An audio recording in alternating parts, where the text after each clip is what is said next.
आज हम विभिन्न प्रकार की भिन्नों के बारे में जानकारी प्राप्त करेंगे। जैसा कि आप यहाँ चित्र देख रहे हैं, पहली संख्या रेखा पर एक भिन्न 1/2 प्रदर्शित की गई है। इसी तरह दूसरी संख्या रेखा पर भी कुछ भिन्नें प्रदर्शित की गई है, जैसे 1/4, 2/4, 3/4। अब इन सभी भिन्नों की यदि हम खासियत देखें, विशेषता देखें, तो ये सभी भिन्नें संख्या 1 से छोटी है।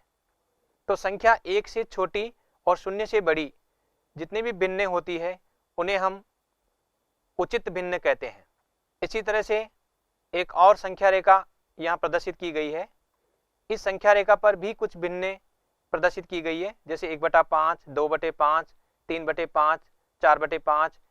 ये सभी जो भिन्नें हैं वो 0 और 1 के बीच में स्थित है।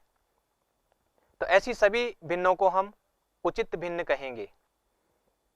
तो एक तो उचित भिन्न जो भी होगी वह सदैव 1 से छोटी होगी। दूसरी विशेषता आप यहाँ देख सकते हैं, ये जितनी भी भिन्नें आप देख रहे हैं उनमें अंश की तुलना में जो हर है वो बड़ा है। तो उचित भिन्न को जब हम पहचानने की कोशिश करेंगे तो देखेंगे कि उसमें अंश और हर में से कौन बड़ा है। यदि हर बड़ा है तो उसे हम उचित भिन्न कहेंगे। तो एक तो भिन्न का प्रकार हो गया उचित भिन्न। अब दूसरी प्रकार की जो भिन्न है उसे समझने के लिए हम एक उदाहरण लेते हैं। मान लीजिए हमारे पास 5 रोटियां हैं और इन 5 रोटियों को हम 4 व्यक्तियों में बराबर बराबर बांटना चाहते हैं। तो ये हम कैसे करेंगे? तो इसका एक तरीका तो ये है कि हम चारों व्यक्तियों को पहले एक एक रोटी दे दें और उसके बाद जो एक रोटी शेष रहती है उसके 4 बराबर भाग करें और प्रत्येक को उसका 1 भाग दे दें। तो इस तरह से प्रत्येक व्यक्ति के पास एक पूर्ण रोटी और 1/4 रोटी होगी। तो यदि हम प्रत्येक के भाग को संख्या के रूप में लिखना चाहें तो इसे इस तरह से लिखेंगे, प्रत्येक का भाग बराबर 1 + 1/4। एक दूसरा तरीका यह है कि हम सभी 5 रोटियों के 4 बराबर बराबर भाग कर दें और प्रत्येक भाग को हर व्यक्ति को दे दें। यदि हम इस तरह से बंटवारा करते हैं तो प्रत्येक व्यक्ति के पास 5/4 भाग होंगे, जैसा कि आप यहाँ देख रहे हैं।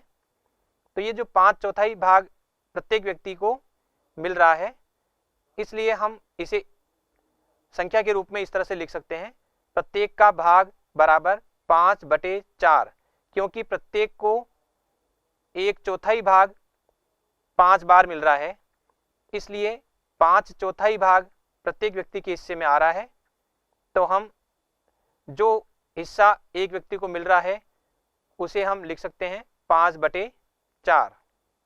यहाँ जो 5/4 है, इसमें यदि हम गौर से देखें तो यहाँ अंश हर से बड़ा है। ऊपर की जो संख्या है वो नीचे वाली संख्या से बड़ी है।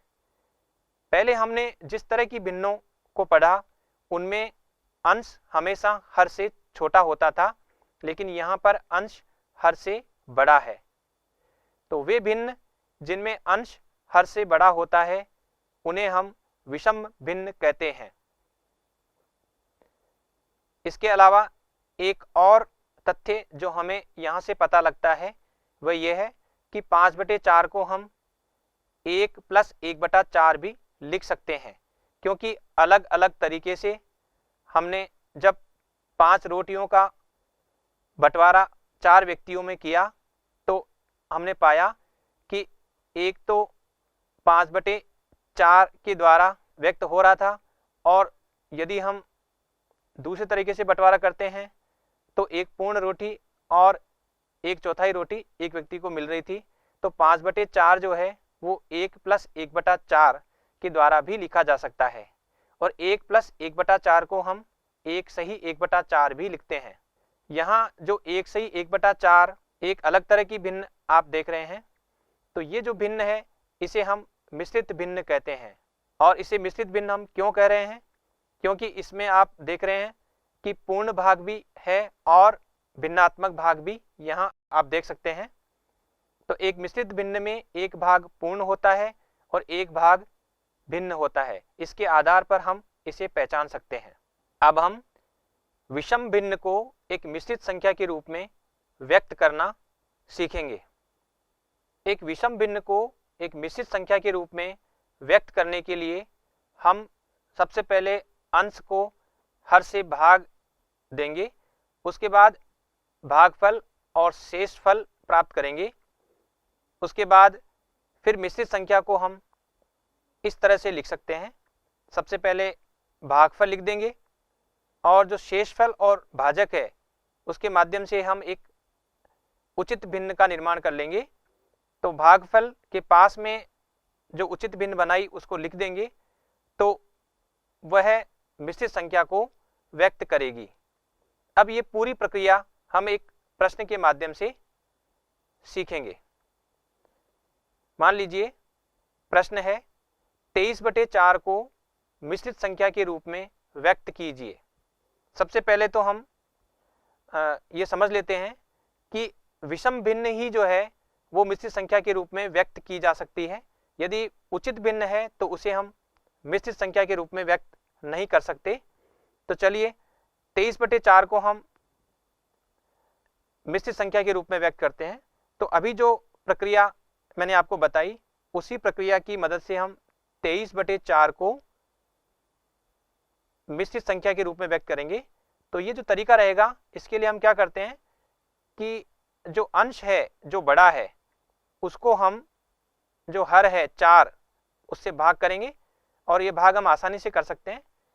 ये 4 पंजे 20 हो गया, तो यहाँ हम 5 लिख देते हैं और ये 4 पंजे 20, तो यहाँ शेषफल 3 प्राप्त हो रहा है।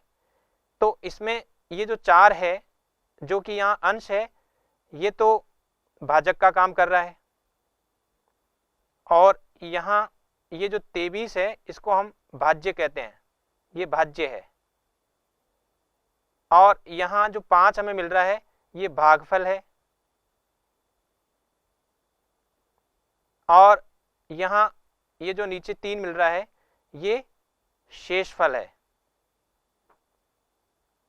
तो हम सबसे पहले तो जो भी विषम भिन्न हमें दे रखी होगी, जैसे कि यहाँ विषम भिन्न 23/4 दे रखी है, तो इसमें इस अंश को हम हर से भाग कर देंगे और भाग करने के बाद हम भागफल शेषफल प्राप्त कर लेंगे। और उसके बाद जो मिश्रित संख्या है, ये मिश्रित संख्या है, इसको हम आसानी से लिख सकते हैं। इसके लिए सबसे पहले हम लिखेंगे भागफल। तो ये जो मिश्रित संख्या है ये हम इस तरह से लिखेंगे, ये मिश्रित संख्या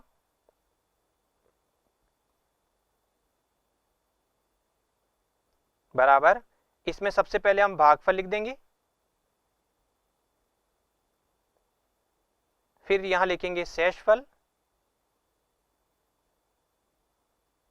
और उसके बाद जो भाजक है जो यहाँ हर है तो इस हर को लिख देंगे, शेषफल और नीचे हर। जो भी हमें मिश्रित संख्या दे रखी थी उसमें ये जो हर है यही भाजक भी है, ये भाजक भी है और ये इस विषम भिन्न का हर भी व्यक्त करता है। तो यहाँ पहले भागफल लिख देंगे, तो भागफल यहाँ 5 है, शेषफल यहाँ 3 है और भाजक या हर ये यहाँ पर 4 है। तो इस तरह से विषम भिन्न थी 23/4, इसको हमने मिश्रित संख्या के रूप में व्यक्त कर दिया है। यहाँ जो 5 है ये पूर्ण संख्या है और 3/4 जो है वो उचित भिन्न है। तो मिश्रित संख्या एक पूर्ण संख्या और उचित भिन्न से मिलकर बनती है।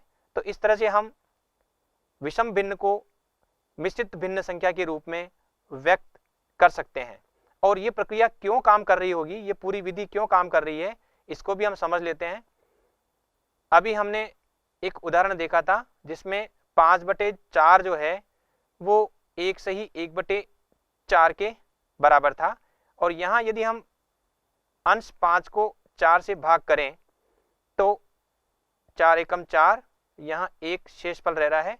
और यहाँ देख रहे हैं कि ये जो 1 है वो तो यहाँ से आ रहा है, ये भागफल, और जो यहाँ शेषफल 1 है, शेषफल 1 है, और ये जो है वो हर है।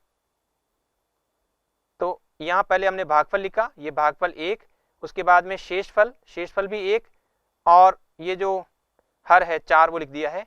तो ये जो 5/4 1 से 1/4 के बराबर जो हो रहा है, और उसमें वो जिस तरह से हो रहा है उसी प्रक्रिया को हमने यहाँ पर अपनाया है। तो ये पूरी विधि आपको ध्यान में रखनी है। कभी भी विषम भिन्न को मिश्रित संख्या के रूप में व्यक्त करेंगे तो ये तरीका हम अपनाएंगे। सबसे पहले अंश को हर से भाग कर देंगे, भागफल शेषफल प्राप्त कर लेंगे, फिर भागफल शेषफल और जो भाजक यानी हर, इसके माध्यम से हम मिश्रित संख्या को इस तरह से व्यक्त कर सकते हैं। अब हम मिश्रित भिन्न को एक विषम भिन्न संख्या के रूप में व्यक्त करना सीखेंगे।